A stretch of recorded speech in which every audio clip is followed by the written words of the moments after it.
Next question है आपके पास, यहाँ पर गिवन है आपके पास डायग्राम। इसमें आपको क्या करना है, रिफ्रैक्टिव इंडेक्स निकालना है मटेरियल ऑफ द प्रिज्म का। ये क्वेश्चन हमेशा आता है। तो डायग्राम आपको दिख रहा है, देखिए इसमें कैसे हम निकालेंगे। सबसे पहला पढ़िए, अ रे entering a right angle prism undergo refraction at the face AC। AC ये फेस है आपका AC, इससे क्या हुआ, इसका राइट एंगल प्रिज्म का इससे रिफ्रैक्शन हुआ और कितने पर चली गई, 45 डिग्री पर, as shown in figure. What is the refractive index of the material of the prism. आपको प्रिज्म के मटेरियल का क्या निकालना है, रिफ्रैक्टिव इंडेक्स। तो रिफ्रैक्टिव इंडेक्स का आपको फॉर्मूला पता होगा कि रिफ्रैक्टिव इंडेक्स का फॉर्मूला क्या होता है। देखो यहाँ पर टर्म लगेगी क्रिटिकल एंगल की, ठीक है। तो ANG आप कह सकते हो एयर से ग्लास, उसके लिए क्रिटिकल एंगल का फॉर्मूला होता है 1/sin θc, where θc is the critical angle. तो 1/sin कितना वैल्यू है इसकी थीटा की, 45 डिग्री। तो 1/√2 साइन 45 डिग्री की वैल्यू 1/√2। तो ANG की वैल्यू आपके पास आ गई √2, या आप लिख सकते हैं 1.414। तो ये किसकी वैल्यू है, ये आपके पास रिफ्रैक्टिव इंडेक्स की वैल्यू है मटेरियल ऑफ द प्रिज्म, ठीक है। मटेरियल ऑफ द प्रिज्म बोला है तो हम ANG नहीं लिख सकते, केवल N लिखिए, केवल क्या लिखिए, N। तो N जो मटेरियल है इसका, उसका रिफ्रैक्टिव इंडेक्स हमारे पास आया 1.414।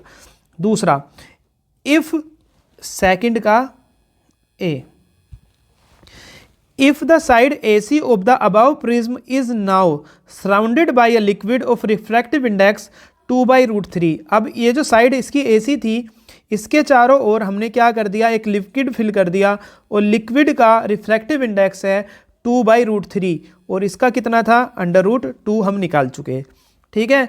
As shown in figure, determine if the light rays continue to graze along the interface AC or undergo total internal reflection or undergo refraction into the liquid.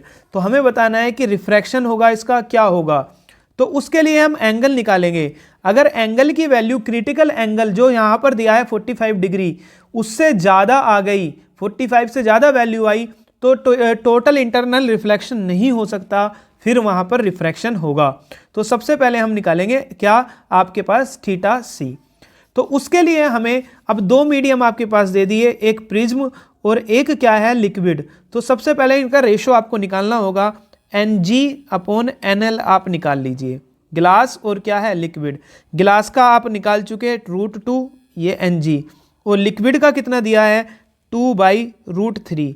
तो √3 ऊपर जाएगा, √2√3/2, इससे या तो NG/NL आपका क्या बन जाएगा, N बन जाएगा, और इसकी वैल्यू आएगी √3/2। कितनी आ गई, √3/2। तो N की वैल्यू कितनी हुई, NG/NL, क्योंकि लाइट रेज ग्लास से किस में जा रही है, आपकी बार लिक्विड में, तो ऊपर ग्लास नीचे लिक्विड। अब आप निकालिए N का फॉर्मूला होता है 1/sin θc, अभी हमने पढ़ा है। तो N कितना दिया है, √3/2 equals to 1/sin θc, 1/sin θc। तो अब आप यहाँ पर ये देखेंगे क्या, कि हम इसमें से निकालेंगे sin θc। तो sin θc की वैल्यू दी है √2/3। देखो यहाँ से 1/sin θc की वैल्यू है √3/2, तो sin θc हो जाएगा √2/3।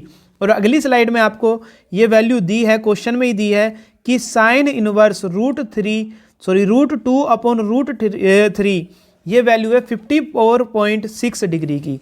किसकी है, 54.6 डिग्री की। तो θc की वैल्यू आ जाएगी 54.6 डिग्री। कितना जाएगा, 54.6 डिग्री इसकी वैल्यू आपके पास आ जाएगी। तो इस तरह से ये क्वेश्चन सोल्व होता है। उसके बाद इसका एक तीसरा पार्ट, सेकंड पार्ट भी है इसमें, ये डायग्राम उसने दिया है। हाँ, एक चीज़ और अभी इसमें बतानी रह गई। इसमें आप देखिए कि यहाँ पर जो 54.6 डिग्री की वैल्यू आपको पता है 45 डिग्री से ज़्यादा है, तो क्या टोटल इंटरनल रिफ्लेक्शन होगा, नहीं होगा।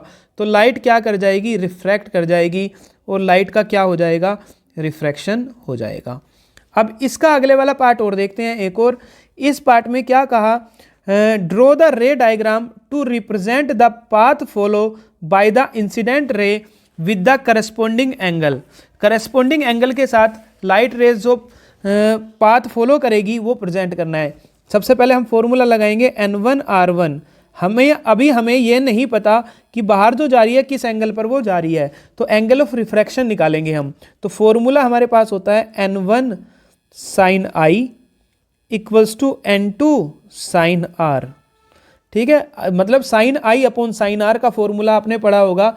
Sine i upon sine r का फॉर्मूला क्या होता है, N2 अपॉन N1, या आप लिख सकते हैं 1N2। तो यही फॉर्मूला है, यहाँ पर हमने लिख दिया। उसके बाद आप देखेंगे N1, यानी कि इसका पहले वाले जो आपका प्रिज्म है उसका रिफ्रैक्टिव इंडेक्स कितना निकाला था हमने, √2 साइन आई कितना है 45 डिग्री, आई कितना है 45 इक्वल्स टू N2। N2 कितना है आप देखिए, N2 की वैल्यू अभी हमने निकाली थी 2/√3 into sine r. Sine r आपको क्या करना है, कैलकुलेट करना है। ठीक है, तो हम यहाँ से सोल्व करेंगे। √2 साइन 45 की डिग्री की वैल्यू 1/√2, 2/√3 इंटू साइन आर। √2 से √2 कैंसिल, तो साइन आर की वैल्यू कितनी आई 2/√3, सॉरी √3/2। ये किसकी वैल्यू होती है, साइन 60 डिग्री की। किसकी वैल्यू है, साइन 60 डिग्री। तो एंगल ऑफ रिफ्रैक्शन कितना आ जाएगा, 60 डिग्री। तो अब अगर आपको डायग्राम बनाना है इसका, कैसे हम इसका रे डायग्राम बनाएंगे, समझिए। एक कि आपने सबसे पहले एक प्रिज्म बनाया इस तरह से, और इस प्रिज्म के इस साइड क्या है, पानी है, वाटर है। इस वाटर का रिफ्रैक्टिव इंडेक्स जो भी दिया था 2/√3। ठीक है, अब लाइट रेज आई, इस तरह से आपके पास एक लाइट रेज आई, और ये कितने का एंगल बना रही है इस पर, नॉर्मल से। एंगल ऑफ इंसिडेंस कितना है, 45 डिग्री का। अब ये पानी के अंदर गई है तो और कितने का एंगल बनाएगी, ये बनाएगी 60 डिग्री का, ये वाला 60 डिग्री ये एंगल। तो ये डायग्राम आपका इसमें बन जाएगा।